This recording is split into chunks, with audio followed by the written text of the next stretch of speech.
नमस्कार। मैं डॉक्टर दिनेश चारण, एमए उत्तरार्ध हिंदी साहित्य के प्रयोजनमूलक हिंदी विषय में आप सभी का स्वागत करता हूं। प्रयोजनमूलक हिंदी में हम प्रशासकीय पत्राचार के विविध रूप पढ़ रहे हैं और प्रशासकीय पत्राचार के विविध रूपों में आज हम अनुस्मारक पत्र के बारे में पढ़ेंगे कि अनुस्मारक पत्र किस प्रकार से लिखा जाता है।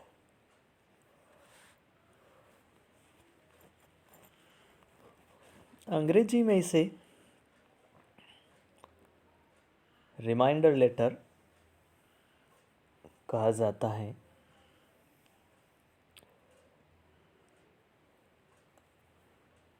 इसे लिखने से पहले हमें इसके बारे में कुछ जानकारी हासिल करनी चाहिए। वो इस प्रकार है कि जब किसी पत्र का उत्तर 15 दिनों के भीतर प्राप्त नहीं होता है, तब पत्रोत्तर के लिए मूल पत्र का संदर्भ देते हुए अनुस्मारक लिखा जाता है।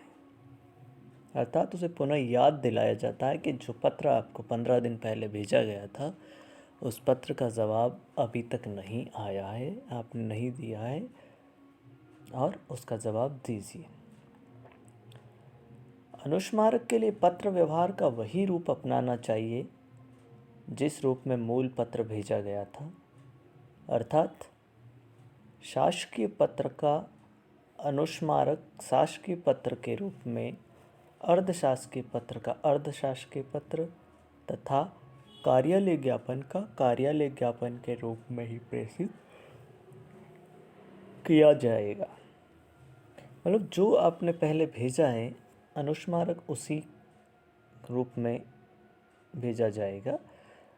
अगर आपने शासकीय पत्र भेजा तो शासकीय पत्र के रूप में अनुस्मारक भेजना है, अर्धशासकीय पत्र भेजा है तो अर्धशासकीय पत्र के रूप में, और आपने कार्यालय ज्ञापन के रूप में अगर भेजा है तो कार्यालय ज्ञापन के रूप में ही अनुस्मारक पत्र जाएगा। अनुस्मारक पत्र प्राय शासकीय, अर्धशासकीय एवं कार्यालय ज्ञापन के लिए ही लिखे जाते हैं।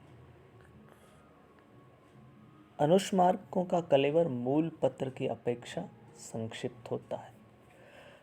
मतलब मूल पत्र आपने जो दिया है, भले वो शासकीय पत्र हैं, अर्धशासकीय पत्र हैं या फिर कार्यालय ज्ञापन है, उसकी तुलना में जो अनुस्मारक हैं वो संक्षिप्त रूप में जाएगा, छोटे रूप में जाएगा। क्योंकि मुख्य बात तो आपने पहले पत्र में दे दी है, अब तो सिर्फ आपको उस पत्र के बारे में फिर से याद दिलाना है कि उस पत्र का जवाब आपने अभी तक नहीं दिया है, इतने दिन हो जाने के बाद भी। आइए हम देखते हैं कि अनुस्मारक लिखने का क्या तरीका होता है, उसका नमूना क्या होता है। तो सबसे पहले आपको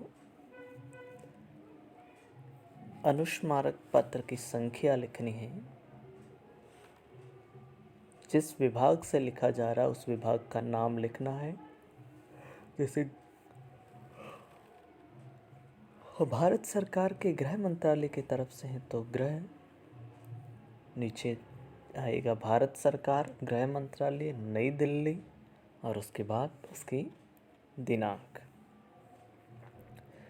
फिर जिस व्यक्ति को संबोधित करके लिखा जा रहा उसका नाम, प्रिय श्री सुरेश, क्या आप मेरे अर्धशासकीय पत्र संख्या, जो भी अर्धशासकीय पत्र भेजा है उसका दिनांक 15 जनवरी 85 को देखने का कष्ट करेंगे।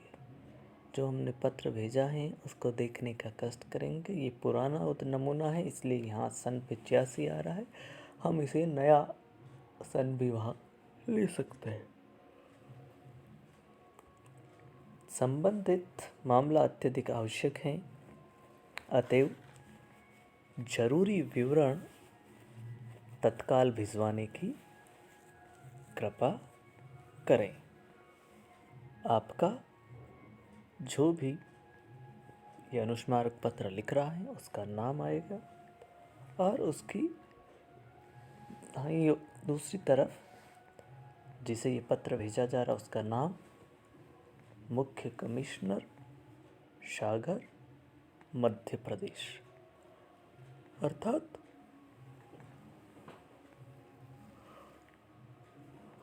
इस नमूने के माध्यम से ये स्पष्ट होता है कि ये जो अनुस्मारक पत्र हैं वो बहुत ही संक्षिप्त रूप से लिखे जाते हैं। मूल बात लिखने की ज़रूरत नहीं है, सिर्फ उस चीज़ को, उस पत्र को याद दिलाने की ज़रूरत है जिस पत्र में आपने पहले जो भी जानकारी है भेजी या मांगी। ये था अनुस्मारक का एक नमूना। इसमें अगर कहीं कुछ समझ में नहीं आ रहा है तो आप पुनः मुझसे पूछ सकते हैं। धन्यवाद।